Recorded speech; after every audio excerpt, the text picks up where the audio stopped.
Tradisi masa Advent.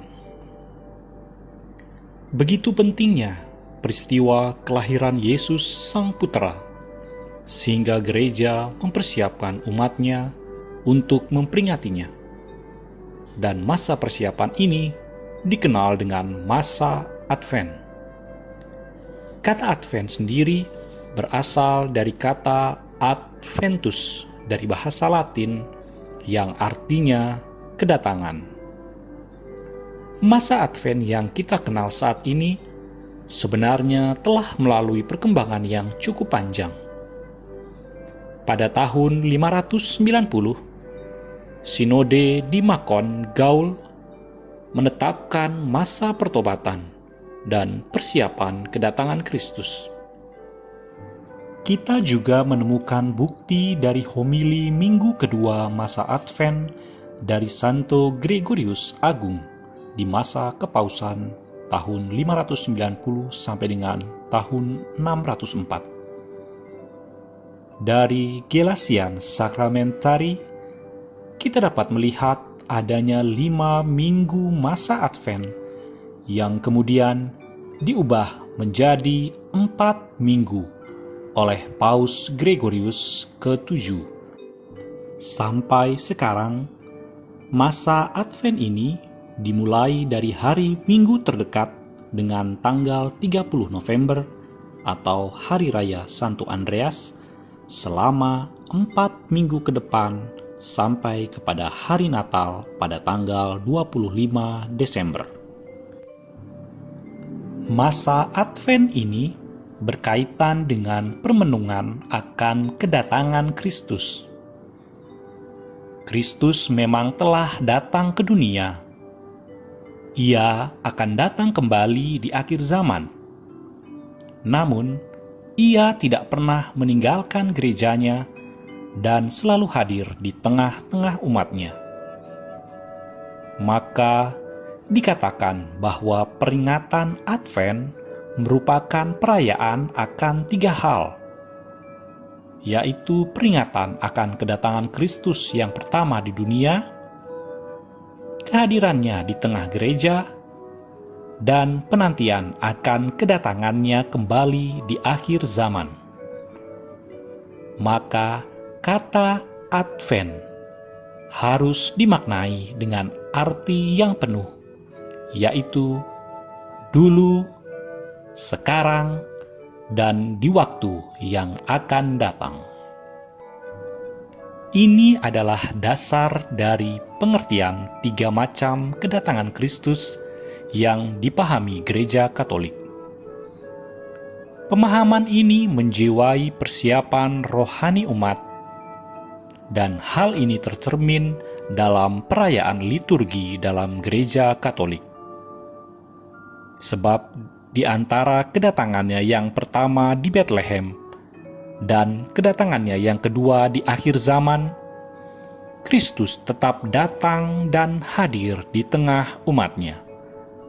Hanya saja, masa Advent menjadi istimewa karena secara khusus gereja mempersiapkan diri untuk memperingati peristiwa besar penjelmaan Tuhan menjelang peringatan hari kelahirannya di dunia.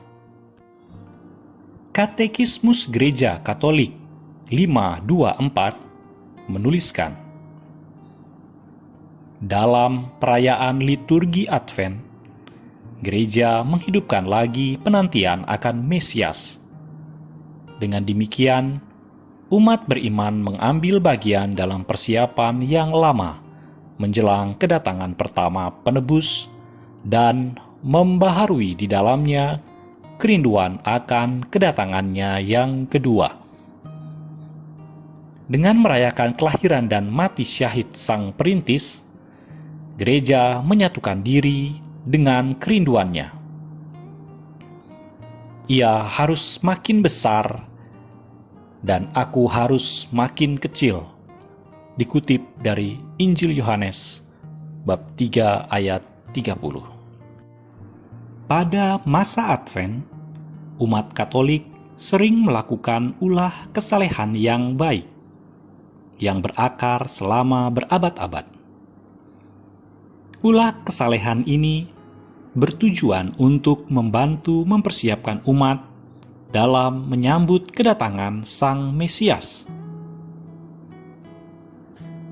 Semua ulah kesalehan ini mengingatkan umat akan Sang Mesias yang sebelumnya telah dinubuatkan melalui perantaraan para nabi dalam Perjanjian Lama. Ulah kesalehan ini juga mengingatkan umat Allah akan Kristus yang lahir dari perawan Maria dengan begitu banyak kesulitan, yang akhirnya terlahir, namun terlahir di kandang, di tempat yang kurang layak. Mari sekarang kita membahas persiapan rohani yang terkait dengan masa Advent. Yang pertama adalah tentang persiapan spiritual.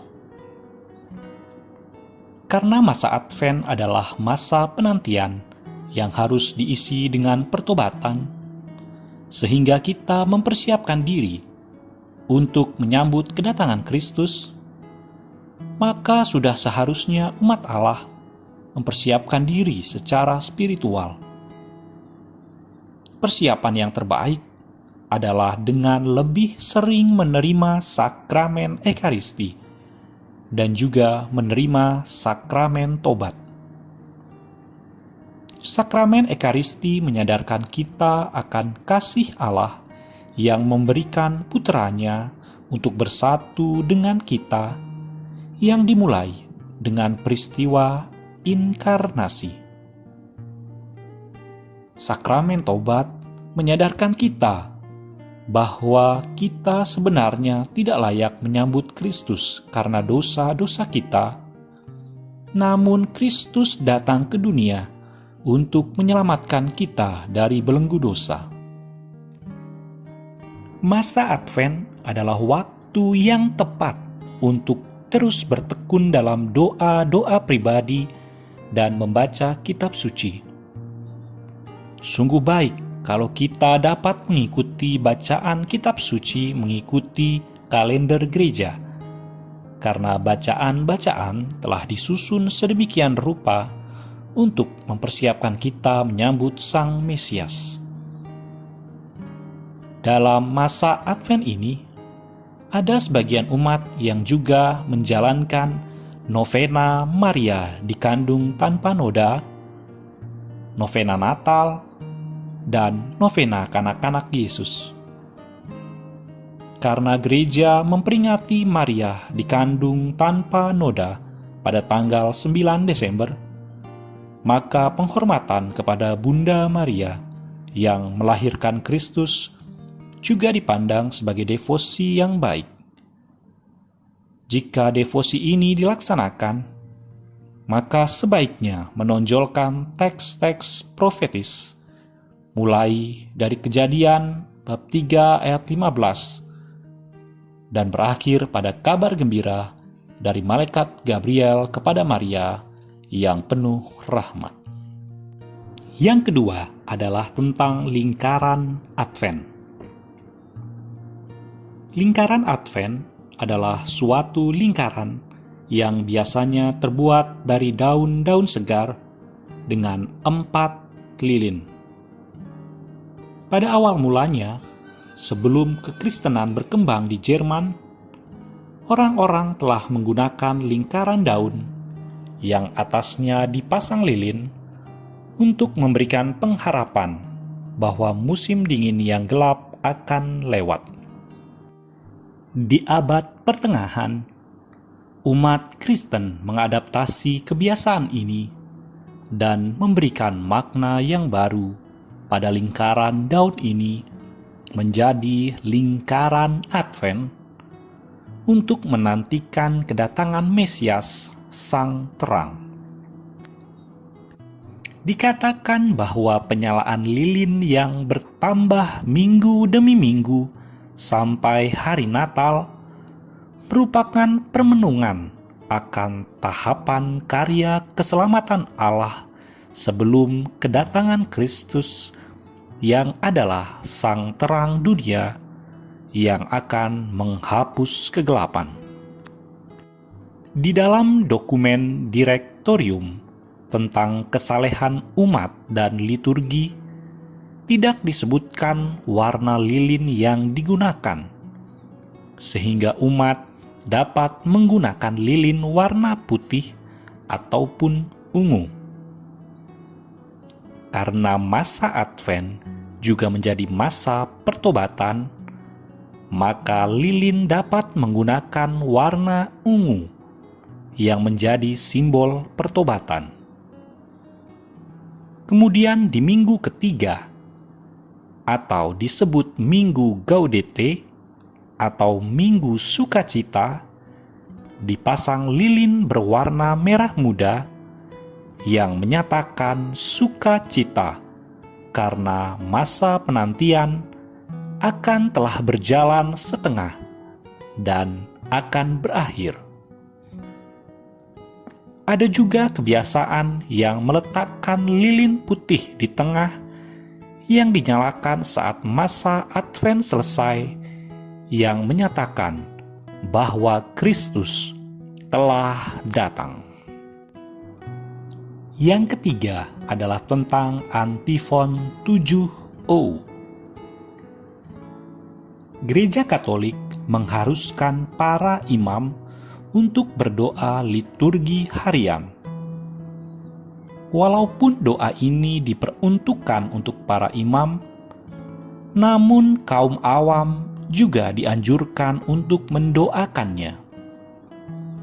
Dengan demikian, alangkah baik kalau pada tanggal 17 sampai dengan 23 juga diadakan ibadah sore bersama-sama di gereja.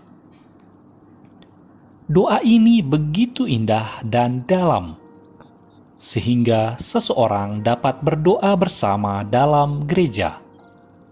Doa berdasarkan sabda Tuhan dan doa bersama dengan para Santa Santo yang dirayakan dalam liturgi gereja. Dalam masa Advent, 7 hari sebelum Natal, yaitu tanggal 17 sampai dengan 23 Desember, didoakan antifon sebagai berikut. O sapientia, atau O kebijaksanaan. O Adonai, atau O Tuhan. O radix Jese, atau O pangkal Isai. O clavis David, atau O kunci Daud. O Oriens, atau O bintang fajar. O Rex Gentium, atau O Raja segala bangsa. Dan O Emmanuel, atau O Tuhan beserta kita. Kalau kita mengambil inisial dari doa tersebut, mulai dari sebutan yang terakhir, maka akan membentuk kalimat Erokras, yang artinya besok aku akan datang. Jadi, masa penantian dalam masa Advent senantiasa dibarengi dengan pengharapan akan kedatangan Sang Immanuel. Antifon ini menggambarkan kerinduan akan kedatangan Sang Mesias. Dia yang merupakan sabda Allah, yang akan mengajarkan manusia jalan Allah dengan cara Sang Sabda, yang adalah Allah, menjadi manusia. Bagaimana pemenuhan dari janji ini? Hal ini dipenuhi secara bertahap dengan menggambarkan beberapa karakter. Kalau sebelumnya Allah menyatakan hukum-hukumnya dalam 2 loh batu, maka nanti Dia akan menyatakannya lewat sebuah pribadi. Pribadi ini akan datang dari keturunan Daud, yang menggambarkan inkarnasi, di mana semua raja akan bertekuk lutut. Dia mempunyai kekuasaan tak terbatas, yang digambarkan sebagai kunci Daud, di mana dia akan mengangkat manusia dari keterpurukan. Dia akan memberikan terang kepada bangsa-bangsa. Terang ini menyinari semua orang, baik bangsa Yahudi maupun non-Yahudi, dan dia akan menjadi raja segala bangsa. Dia akan datang kepada umat manusia dan akan menyertai umat manusia. Itulah harapan dari umat manusia akan kedatangan Sang Penyelamat.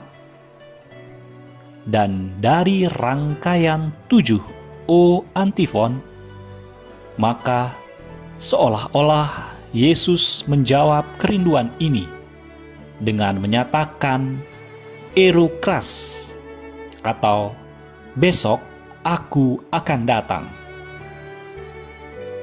Mari kita melihat satu persatu dari antifon ini.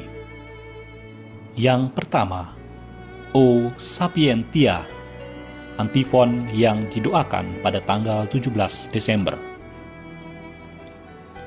O kebijaksanaan yang mengalir dari sabda yang maha tinggi, menggapai dari ujung ke ujung dengan penuh kuasa, dan dengan gembira memberikan segala sesuatu. Datang dan ajarlah kami jalan kebijaksanaan. Roh Tuhan akan ada padanya, roh hikmat dan pengertian, roh nasihat dan keperkasaan, roh pengenalan dan takut akan Tuhan. Ya, kesenangannya ialah takut akan Tuhan. Ia tidak menghakimi dengan sekilas pandang saja, atau menjatuhkan keputusan menurut kata orang. Yesaya 11 ayat 2-3. Dan ini pun datangnya dari Tuhan semesta alam. Ia ajaib dalam keputusan dan agung dalam kebijaksanaan. Yesaya 28 ayat 29. Yang kedua, O Adonai, antifon yang didoakan pada tanggal 18 Desember. O Tuhan dan penguasa dari bangsa Israel, yang telah menampakkan diri kepada Musa dari dalam semak terbakar, dan telah memberikan kepadanya hukum di Sinai. Datang dan bebaskanlah kami dengan rengkuhan lengan-Mu. Tetapi ia akan menghakimi orang-orang lemah dengan keadilan, dan menjatuhkan keputusan terhadap orang-orang tertindas di negeri dengan kejujuran.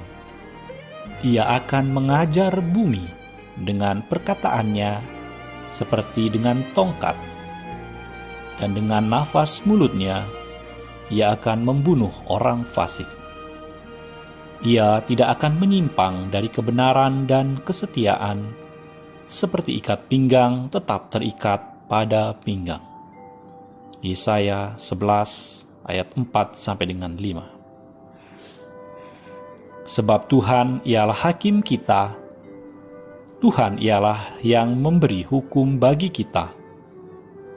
Tuhan ialah Raja kita, Dia akan menyelamatkan kita. Yesaya 33 ayat 22. Yang ketiga, O Radix Jese, antifon yang didoakan tanggal 19 Desember. O pangkal Isai, yang berdiri sebagai tanda bagi orang-orang yang di hadapannya seluruh raja tidak dapat membuka mulut mereka, yang kepadanya seluruh bangsa harus berdoa, "Datang dan bebaskanlah kami, janganlah menunda lagi."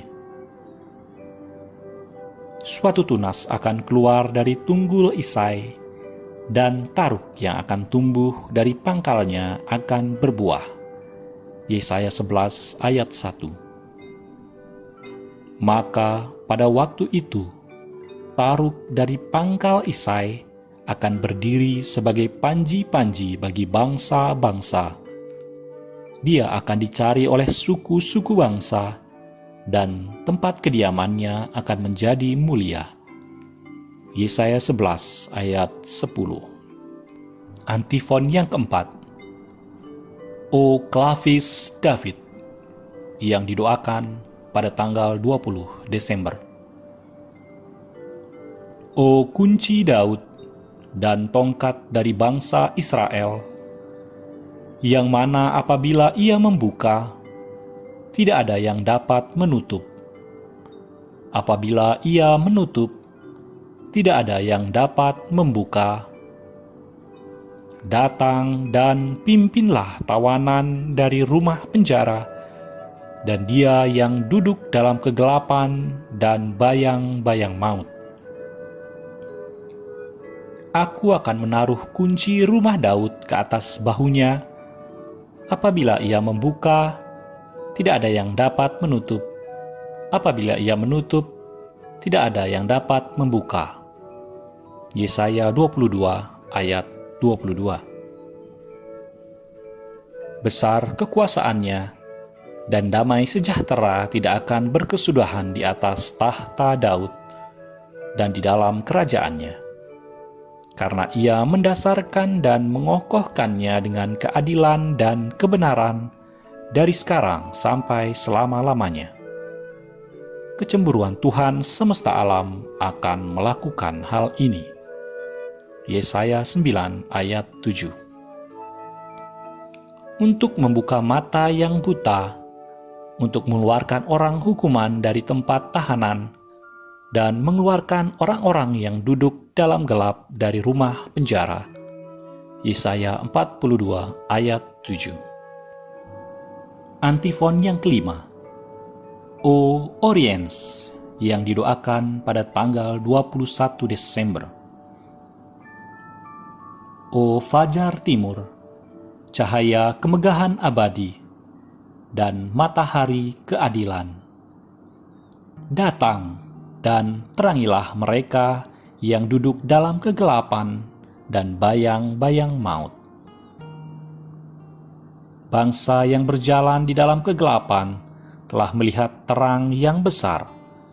Mereka yang diam di negeri kekelaman, atasnya terang telah bersinar. Yesaya 9 ayat 1. Bangkitlah, menjadi teranglah, sebab terangmu datang, dan kemuliaan Tuhan terbit atasmu. Sebab sesungguhnya kegelapan menutupi bumi, dan kekelaman menutupi bangsa-bangsa. Tetapi terang Tuhan terbit atasmu, dan kemuliaannya menjadi nyata atasmu. Yesaya 60 ayat 1-2. Tetapi kamu yang takut akan namaku, bagimu akan terbit surya kebenaran dengan kesembuhan pada sayapnya. Kamu akan keluar dan berjingkrak-jingkrak seperti anak lembu lepas kandang. Maleakhi 4 ayat 2. Selanjutnya, antifon O Rex Gentium, yang didoakan pada tanggal 22 Desember. Raja segala bangsa dan yang dirindukan, batu penjuru yang membuat bangsa Yahudi dan non-Yahudi menjadi satu. Datang dan selamatkanlah manusia yang telah Engkau ciptakan dari debu tanah. Sebab seorang anak telah lahir untuk kita, seorang putera telah diberikan untuk kita, lambang pemerintahan ada di atas bahunya, dan namanya disebutkan orang, Penasihat Ajaib, Allah yang perkasa, Bapa yang kekal, Raja damai. Yesaya 9 ayat 6. Ia akan menjadi hakim antara bangsa-bangsa dan akan menjadi wasit bagi banyak suku bangsa. Maka mereka akan menempa pedang-pedangnya menjadi mata bajak dan tombak-tombaknya menjadi pisau pemangkas. Bangsa tidak akan lagi mengangkat pedang terhadap bangsa, dan mereka tidak akan lagi belajar perang. Yesaya 2 ayat 4. Sebab itu, beginilah firman Tuhan Allah. Sesungguhnya, Aku meletakkan sebagai dasar di Sion sebuah batu, batu yang teruji, sebuah batu penjuru yang mahal, suatu dasar yang teguh. Siapa yang percaya tidak akan gelisah. Yesaya 28 ayat 16. Dan antifon yang ketujuh, O Emmanuel, yang didoakan pada tanggal 23 Desember. O Emmanuel, Raja dan Pemberi hukum kami, harapan dari semua bangsa dan keselamatan mereka, datang dan selamatkanlah kami, O Tuhan Allah kami. Sebab itu, Tuhan sendirilah yang akan memberikan kepadamu suatu pertanda. Sesungguhnya, seorang perempuan muda mengandung dan akan melahirkan seorang anak laki-laki, dan ia akan menamakan dia Immanuel. Yesaya 7 ayat 14. Mempersiapkan Natal dengan sungguh dan menangkap arti Natal. Dari pemaparan yang sudah disampaikan di atas, maka sesungguhnya menjadi jelas bahwa masa Advent adalah masa persiapan untuk menyambut kedatangan Kristus yang harus diisi dengan pertobatan, yaitu membersihkan rumah hati kita agar Kristus dapat lahir kembali di hati kita. Kalau kita mempersiapkan diri dengan baik, maka kita akan mengalami Kristus yang hadir di dalam hati kita, sehingga kita juga akan mempunyai tujuan yang sama dengan inkarnasi Kristus, yaitu untuk mengasihi dengan memberikan diri kepada sesama kita. Dengan kata lain, Natal mengingatkan kita untuk dapat berbagi kasih dengan sesama. Mari, pada masa Advent ini, kita mempersiapkan diri dengan sebaik-baiknya. Datanglah ya Tuhan, lahirlah secara baru di dalam hatiku.